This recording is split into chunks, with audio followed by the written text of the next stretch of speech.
Praise the lord. సహోదరులు భక్సింగ్ గారి అనుభవములు, దేవుడు తనకు బయలుపరిచిన దైవ మర్మములు. ఒకడు నన్ను ప్రేమించిన ఎడల వాడు నా మాట గైకొనును. యోహాను సువార్త 14:23. అనేకులు దేవుని సేవించుటందుకు గర్వించెదరు. దేవుని వాక్యము నెరగక వారికి గల డిగ్రీలను బట్టి, తత్వజ్ఞానమును బట్టి అతిశయపడుతురు. మనుషులు మెప్పు పొందుటకై లౌకికమైన జ్ఞానం మీదను రాతి కట్టడముల మీదను ఆధారపడుతురు. సువార్త ప్రకటించుటకు కెమెరాలపై, ఇతర సాధనాలపై ఆధారపడుతురు. వాక్యమును వాడవలసిన రీతిగా వాడరు. ప్రసంగములు చేయనప్పుడు మాత్రము వారు చెప్పు దానిని సమర్థించుకొనుటకు బైబిల్నందు కొన్ని వచనములు చదివి వినిపించుదురు.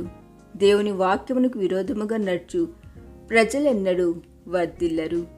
మన జాతి గర్వము, విద్యా గర్వము, సంస్కార గర్వములను విరగొట్టుటకు దేవుడు అనేక పద్ధతులను వినియోగించును.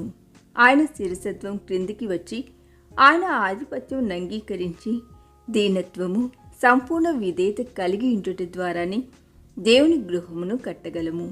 ఈ సత్యమును బోధించుటకే మన ప్రభువు తన పూర్ణ మహిమతో కాక సాత్వికుడే గాడిద పిల్లనెక్కి యెరూషలేమునందు ప్రవేశించెను. దారి వెంబడి పరువబడిన బట్టలపై గాడిద పిల్ల నడుచుట ద్వారా దానికి ఘనత కలిగెను. అది విధేయత చూపక తన్నుడు ఆరంభించి ఉండినచో పరువబడిన బట్టలపై నడుచు ఆధిక్యత, ఘనత దానికి దొరికి ఉండేది కాదు. ప్రభువైన యేసుక్రీస్తును సరైన విధముగా మనం హెచ్చించిన ఎడల మనకును అట్టి ఘనత కలుగును. దైవ సేవకులమైన మనలో మానవ రీతిగా ఎట్టి ఘనతయూ లేదు. అయితే ప్రభువునకు సంపూర్ణముగా విధేయత చూపినప్పుడే మనం ఎక్కడికి వెళ్ళినను మనపై దయయు, ప్రేమయు అనేక విధములుగా కుమ్మరించబడును. మనము ఊరి గాడిద వలె తన్నుట ప్రారంభించుటచో మనము కూడా దెబ్బలు తిందుము.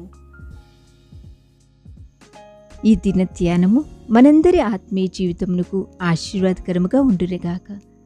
ఆమేన్.